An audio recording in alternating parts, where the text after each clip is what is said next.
ஆடி அமாவாசைக்கு வீட்டு பக்கத்தில் இருக்க நம்ம துர்க்கையம்மன் கோயிலுக்கு போகலான்னு போனோம். அங்கே போய் பார்த்தா கோயிலுக்கு வெளியில் பயங்கர கூட்டமாக இருந்துச்சு. வெளியில் கார் பார்க்கிங்கில் தேர் நிறுத்தி வச்சுருந்தாங்க. அப்போ தான் தெரிய வந்துச்சு அன்றைக்கி கோவிலில் தேர் திருவிழான்னு.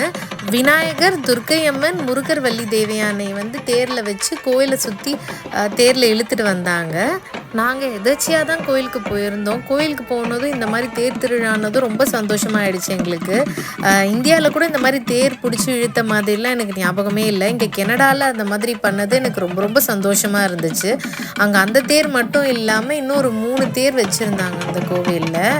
தேர் கோவிலில் ஒரு சுற்றி கோவிலுக்கு வெளியில் நிற்க வச்சுட்டு அங்கே கொஞ்சம் நேரம் பூஜை பண்ணிகிட்டு இருந்தாங்க. அதுக்குள்ளே அப்புன்னு தூங்கிட்டான். அந்த பக்கம் பார்த்தா ஐஸ்கிரீம் ட்ரக்கு. இது ரொம்ப நம்ம ஊர் மாதிரியே ஒரு ஞாபகம் வந்துருச்சு. நானும் தீப்தாவும் எங்களுக்கு பிடிச்ச ஐஸ்கிரீம் வாங்கி சாப்பிட்டுட்டு அப்படியே மணியும் 10 மணிக்கு மேலே ஆயிடுச்சு. ஸோ அப்படியே நாங்கள் வீட்டுக்கு கிளம்பிட்டோம். பாய் பாய்.